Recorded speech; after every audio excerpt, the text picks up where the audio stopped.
Assalamualaikum warahmatullahi wabarakatuh. Perkenalkan, saya Sandi Ferdiansyah, dosen di Fakultas Tarbiyah dan Ilmu Keguruan, Program Studi Tadris Bahasa Inggris. Pada kesempatan hari ini, saya akan mengajak adik-adik semuanya untuk belajar tentang satu hal di bidang akademik yang tidak akan jauh-jauh dari pengalaman belajar adik-adik selama mengenyam pendidikan di perkuliahan nanti. Tak lupa, saya juga menyampaikan selamat datang untuk adik-adik semuanya. Selamat sudah diterima di Institut Agama Islam Negeri IAIN Jember. Mudah-mudahan ini menjadi salah satu bekal hidup, pengalaman hidup yang akan dibawa adik-adik untuk menghadapi masa yang akan datang. Baik, ada 5 hal yang akan saya sampaikan. Yang pertama adalah tentang bagaimana penulisan makalah, apa itu makalah dan bagaimana penulisannya. Kemudian yang kedua tentang penulisan resensi buku, apa itu resensi buku dan bagaimana cara menuliskannya. Lalu yang ketiga, apa itu resensi jurnal atau critical review dan bagaimana menuliskannya.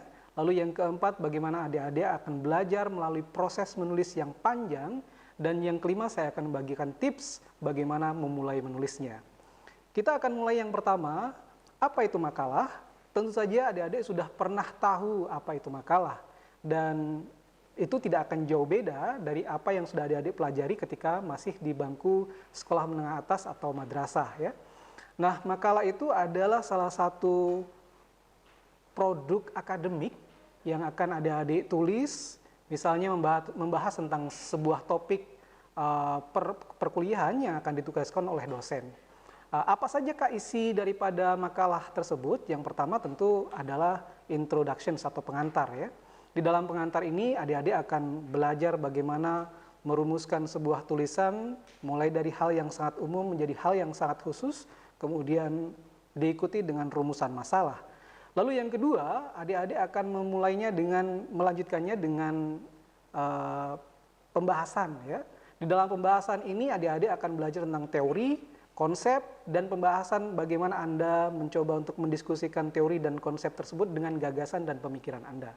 Kemudian yang ketiga adalah bagian penutup, di mana adik-adik akan belajar tentang bagaimana merumuskan sebuah kesimpulan dari apa yang sudah diantarkan di dalam makalah, kemudian dibahas di dalam pembahasan, menjadi sebuah kesimpulan yang utuh. Kemudian yang kedua, adik-adik juga akan belajar tentang bagaimana menuliskan resensi buku.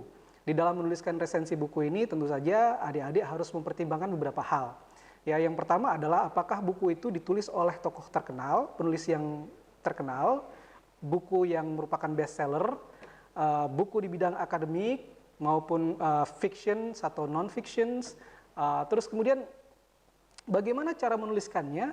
Yang pertama adalah adik-adik perlu memulainya dengan sebuah pendahuluan, ya. Apa isu, kemudian dilanjutkan dengan judul buku, bagaimana buku tersebut merespon terhadap isu yang adik-adik akan bahas. Kemudian yang kedua dilanjutkan dengan bagaimana buku itu ditulis, ya, mulai dari bab 1 hingga bab yang terakhir, dan bagaimana adik-adik kemudian mengevaluasi, memberikan masukan, kritik terhadap buku yang adik-adik itu baca, ya. Kemudian yang bagian terakhir dari penulisan resensi buku adalah memberikan rekomendasi, apakah buku tersebut layak memberikan nilai yang positif atau lebih banyak negatifnya daripada positifnya. Itu adalah bagaimana cara menuliskan sebuah resensi buku. Lalu yang ketiga adalah bagaimana menulis jurnal, menulis resensi jurnal, artikel jurnal, ya, atau yang biasa disebut sebagai critical review.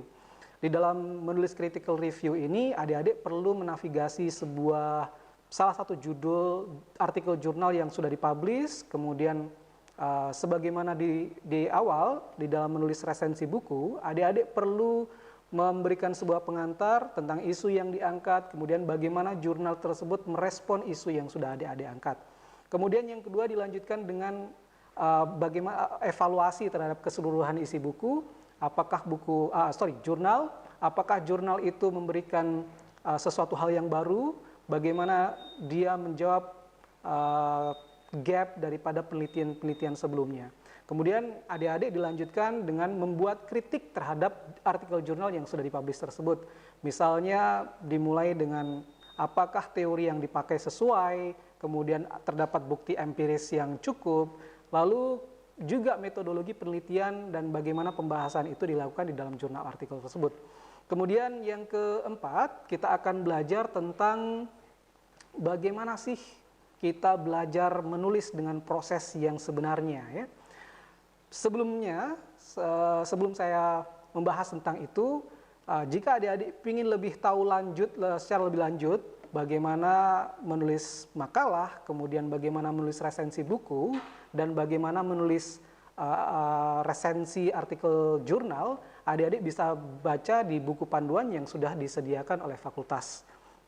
Baik, selanjutnya bagaimana sih proses menulis yang sebenarnya itu? Yang pertama adalah tentu saja adik-adik harus menemukan ide ya. Dan ide itu bisa ditemukan dari proses membaca, menavigasi artikel dari jurnal atau penerbit yang bereputasi ya. Kemudian yang kedua, adik-adik bisa mendapatkan ide itu dari diskusi bersama teman, diskusi dengan dosen, maupun merefleksikan pengalaman belajar adik-adik sendiri. Kemudian yang kedua adalah bagaimana adik-adik mengembangkan itu menjadi sebuah draft tulisan ya.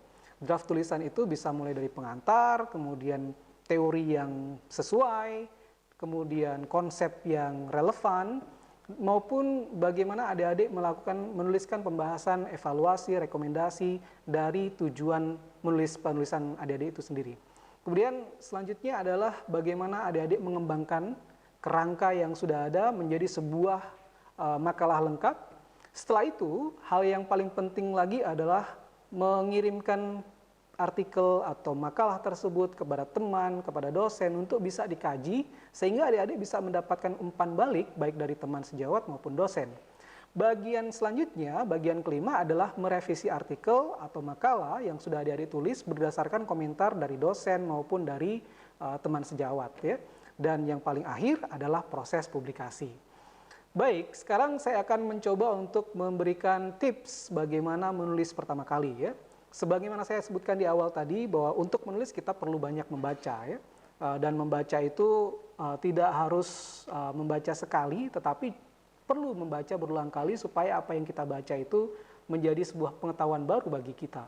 Kemudian yang kedua, kita bisa berdiskusi dengan teman dan dosen untuk bisa mendapatkan sebuah ide baru, maupun ide itu bisa berasal dari refleksi kita sendiri. Misalnya dari pengalaman belajar saya menulis, saya menemukan bahwa hal yang paling mudah di dalam mengembangkan kemampuan menulis itu adalah dengan cara membaca misalnya.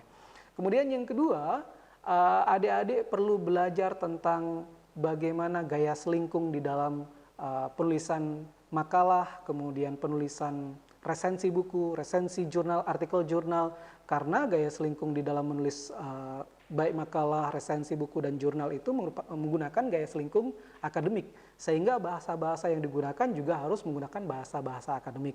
Nah, untuk itu adik-adik perlu melakukan cross-check, double-check, memproofread, bahkan bertanya kepada baik teman maupun dosen, apakah tulisan yang sudah adik-adik buat itu sudah tepat dan sudah benar secara kaidah bahasa.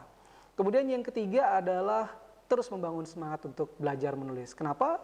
Karena tentu saja proses menulis itu tidak mudah ya, dan itu membutuhkan sebuah proses panjang, penolakan, revisi yang banyak, dan lain sebagainya. Dan ketika kita menghadapi hal tersebut, kadang motivasi kita menjadi menurun, sehingga kita perlu membangun kembali motivasi itu.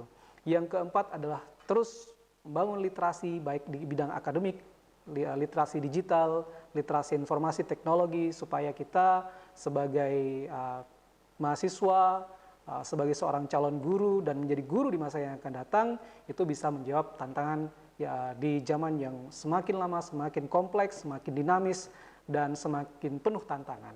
Demikian presentasi dari saya, mudah-mudahan adik-adik semuanya bisa belajar sedikit dari apa yang saya sampaikan. Sekali lagi, selamat datang di IAIN Jember. Mudah-mudahan IAIN Jember menjadi tempat terbaik bagi Anda untuk mendapatkan masa depan yang lebih baik. Wassalamualaikum warahmatullahi wabarakatuh.